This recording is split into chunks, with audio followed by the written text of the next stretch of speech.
Chaku, kana jala. Marcos bannati mira che sengala Marcos akka unta ke sanna gabato bolesa ko Marcos debi un kennan jiru bakka ishina jedhi No, Satina ne wadu bachu barbadu Marcos Sijeleru bademu awandu bachu barbadi ilali ilma wan oromo to gargalun dirkama oromummaati male namni fidesti kenne miti kan gargarsi isaanis obboleeyyan miti obboleetti miti hundumtu oromo waan ta'eefi situ nurra caala jedhaniitu gara keetti dabarsan tigala male namundumtu xiqqoo ati baariyaali qaba Yoonaaf hin jenne nama qoyga nafichi isika nama hundaaf ni owwaata si male feebisoota keessaa kan nama dhaga'u si'i jedhanii namni amanee sitti kenne mee ati nu gargaarsa sagalee ta'an malee sagalee sitti ta'an malee ati dirqama isaanii utuu mataan sitti mu baatan iyyuu ati ofiif nama beettee gargaarsiftu namni sitti mu barbaachisu inda'u waan fideenatti taniif galatoomaa jechuu qabda turte maaliif kanaan dura nama hedduu gargaartee waan ta'eef so yeroo tokko tokko namni waan jaalatuuf si kabajuuf na caalta waan siin jedhee galfata kan sitti kennate malee galfata kana kasitti kennate moo obboleettii isaa taatee miti yookaan wajjin dhalatee miti Oromoodha gaddisiisnaan si dura dursanii waan arganiif dhufanii sitti malee ati dirqama qabda yookaan mindaan si kafalamaan miti ati immoo kabaja saba keetii dhageesse gaafa nu dhageesse galatoomii Marcos ani kana ati rakkistee hin beektu Marcos injirtu gatiteef DCC injireban nazollo marta yoo zollo ma bette nazollo marta namiidharta hamma kana mahadha amma saati torbaat irra jirra Jalan ke saga apa? Ifun dan denye. Ati maljil nasi kala. Amma saat itu berbati amma. Ifun dan denye. Abdi kita cumbiye ke sana हमने उगार बच्चों फेला Marcos. Wan tajir undum tisa. Wan saat itu skendi gitu saya. Undum tikenya. Arra yoti kader हमने video sari nojetin injur arra. Imma kana undum tikenya. Wali galle. Malifi baka. Gali gudda argatti jenne kayo kenya gudda wan ta'ef. Gaafa mobile feenatti mu anu lafa jiru wallaale namni biyya keessaa namne bakka bu'aan mucayyoo namne wanti tokko hafin jiru hundi isaayyuu akka kanaafi asirratti na dha'u waliin bu'eeni waan kanaaf keessaan sitti mu barbaadeetu malee inni dhimma kanaaf yookiinis immoo arra ganamayyuu mana banne sa'aatii 10 jennee kaane sa'aatii 2 ta'ee ture mobile maalee taaptaap goosisimna mana ibna jennee turre garuu mana bane mana cufee bane saati tokko turre mana cufee ta'u imma kana irratti ilaali ammas immoo yoo rabbi jedhe waan akkana yaadachiiste dubbiin mucayyoo kana actually irruma taasaame yoo gargaarsa barbaachite gargaaramtuudhaati garuu dubbicha dheengadda waan akkana yaadachiiste waan dheengadda dubbataa ture dubbichi bakka akkasii qabaa kana qabaa inda'u mubaarakitti muufin ture akkamitti akka sirreeffamu yoo sirreeffamu qabu waan ta'e I think waan amma ati jettu kana isa dheengadda irraa haasaa ture sana yoo ta'e ani gar tokkotti waan luucee sanatti fakkaataa ture maaliif dubbichi seera illee of keessaa qabaa minaamin bisuu nagara kana sanaaf yoo ta'e hin beekne ammasi Marcos akkuma walii galaatti yoo jenne ammasi yoo rabbi jedhee todhume mubee waan haraa nu dhufa jenne abdanna yoo inni kun gola amma la DCU isa DCU bakka laggasaan isa DC laman mana babbana tamee harrafa maara gattee fi rakkoon qabu kana irra darbii sagalee ta'e ramontaani an sagalee kana tokkotti feemasa kamii olitti mucaa kana sagalee ta'e ramontaani ta'e miti gargaaramtee mun gargaaramne dirqama mana mubaarat ta'uu qabaadha gochuun dandeenye soori numa ta'e allaa kanuma nan fitaan dhiisi kana maalii sana ayyee miimii dubbadhu Baay'ee warri waliin argin nagaa suniif haa ta'u warri waliin turre immoo baga nagaa dhuftan jenna. Ani mubee waa tokko siin jedha ifama wajjin jechuudha. Wanti hundi isaa hafee hanga fuulduratti kanan sirraa eegu amma sii danda'ameef seeraan heera isaa eegdee obboleettii kana gargaartee isaan booda gargaarsa yoo dhiiste ani akka kootti sin komadhu.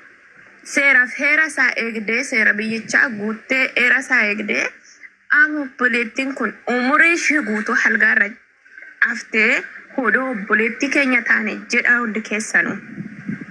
Harraba immoo namoota harraba 100 meetira 300 dheeratu nama harrabsaa oolu harrabsisiif haraa miti mubee ifa manaa godhe.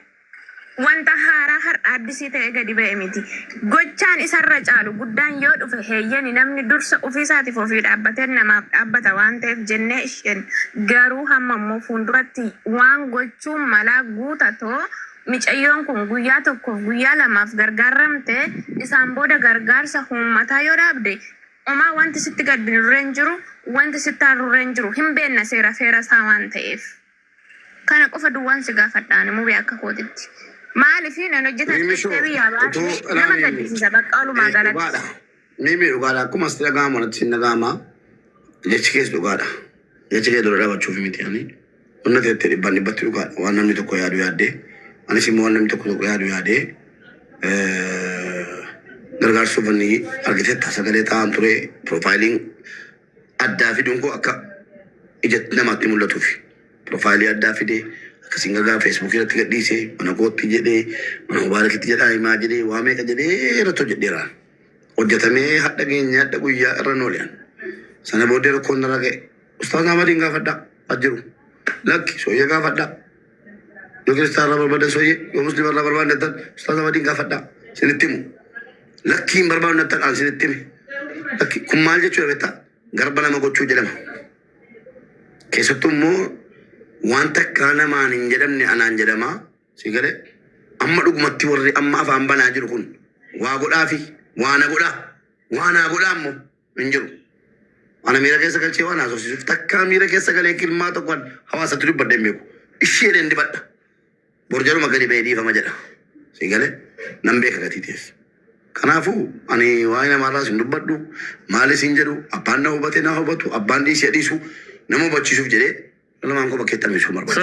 Sooyyee ol gashaame sooyyee. Waa tokko haasa'uu tanaa balaadha. Jechuma tokko hin jechuu barbaada iddoo kanatti nismaa inni. Sooyyee gachaa kan tokko jalaa gadi bu'aati. Hayaat jaalimna ammaa jalaan buutamu. Adubbadhu.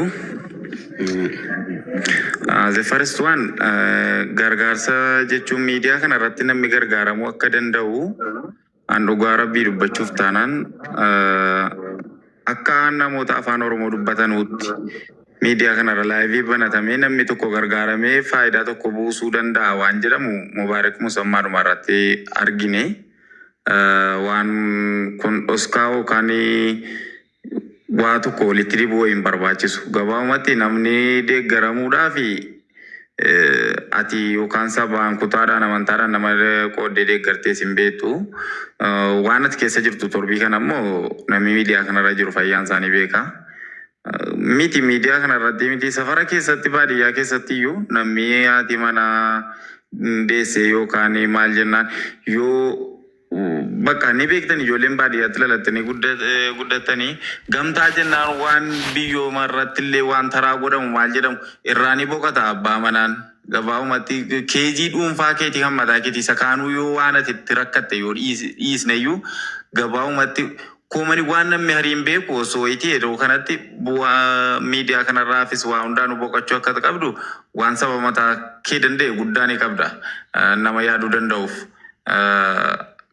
Kanatti aansee namni waa siin jedhu jalqabuma irratti yoo har'a miidiyaa irratti of jaallachiisuu maal jechuu ta'een alatti namni torbii tokko si cabacabee gaafa jedhe bor hojii nama ajaa'ibsiisu tokko gaafa dhuftee fudhattee dhufte warri kaleessaa achi cabacabanii ofii jaraatiin dhufanii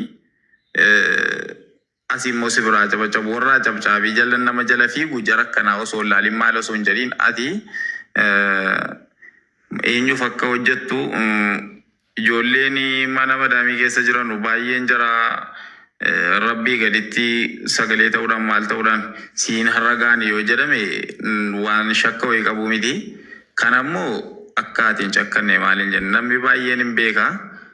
Kana jechuun ati miira keessaa bahi miira keessa galtee atis ni dubbatta yoo ta'e xaasaa jarri ittiin safaramanuun atis safaramuudhaa duddubbeen jedhamu jechuudha. Kana jechuun Mubaarak isa miidiyaa kanarratti nama keetii arrabsamee jiru nama miidiyaa kanaa ta'e namni akka keetii raggaxamees hin jiru namni akka keetii miidiyaa kanarraa galfamuudhaan tinaadamees hin jiru sana hunda saayyuu obsaan darbaa dhuftee as geesse miti miidiyaa kanarratti namni nama arrabse akka waa namaan goone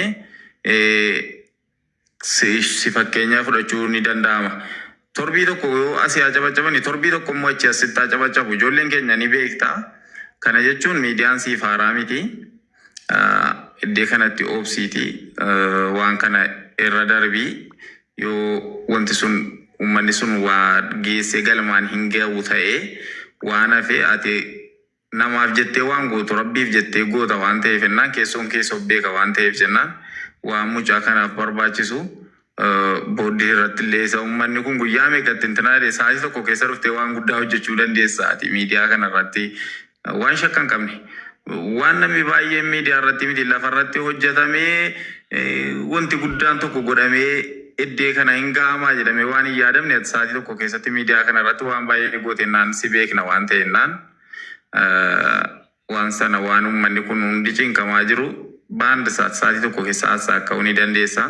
Ani immoo abdii guutuun sirraa qaba sin beekas waan ta'eef jennaan noormaali ati of tasgabbeessi xaasaa uummanni si keeku safaramuun of hin safarsiisini tilliqsa unak miira keessa galtees intanaa jedhini waa'ee kanaas baqa baay'oon osoo poozitiifa isaa qofa dubbanni haala mucattii sana yoo wanti kun hin guutu ta'e kallattii ittiin boriiftaan waan sanatti deemtu qofa osoo dubbatte natti tola.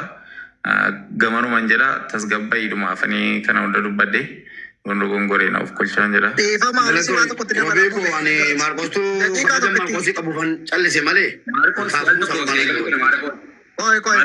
Keessaanan si bilbilatu hin jedhu iyyee didee asirratti rakkina qabu naasofna. Adama waa'ee sanarraa haasaan jiru wanni irraa haasaa jiru dhugaa dubbanne waan ta'e anamma fakkeenyaaf Mubaarak hin namana. Utuu inni hamaa godhe illee namana.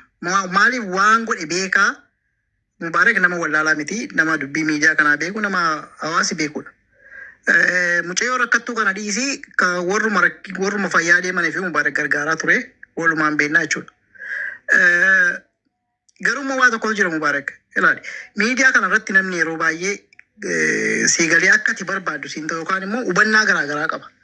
Inni kan maaliif akka ati waa gootu hin beeku. Maaliif gootee maalii qubna garaan dhufee siin gaafatu. Dafee miira keessa gara namni keenya. Disrespecti si godha. Sana yoo ilaalle dhugaadha nama aarsa. Anamma iddoo baay'eetti nan gorsa waan hundumaa deeftanii miira keessa hin galinaa hin ariifatinaa dura dubbii gargar baafadhaa jedhaan illee ture. Ifi namoo mana ijoollee sanaatti illee kana haasaa turre. Tarii waatu jira. Mee hin gaafannaa. Deeftanii miira keessa hin galinaa. Namni tokko waa gaddisiisee mucaan kun nama kam caalaa akkasi gaddisiistu nan beeka. Garuu immoo waan ati gochaa jirtus immoo itti namanan akka koote jechuudha. Utuu waan barbaadde goote itti namanan. Ani akkasumatti waan jechuu barbaadu waan gochuuf deemtuu fi xiqqoo nama osoo dhaggeeffatu baatte siigalee nama miidiyaa kana namni hundumtuu akka keenya miti hubannaa garaagaraa qaba waan ta'eef obsumaan waan gootu godhi. Agar hin daa'imman ijoollee amma tokko ijoollee afaan baran hin gorsinaa. Maarqos koo Mimmi ani soyyoo hojjeessu dubbadheen jira. Qaamaa dhimmi ilaallatu waan kana dubbachiifne mucaa kanaaf an akka nama tokkotti akka Mubaarakitti keessi koo kan inni boqotu adda silaa utuu mucaan kun gargaaraan ta'e mana kootti akkuma na eegaletti toon xumure mooraaliyaan hin ture mooraaliyaan deemaa ture namni dirqamsiisee hin jiru namni sodaadhuu hin jiru. Waan namni namaan jedhu jechuu yooni muraa eeggachuu ta'e malee si galee maatii kooti.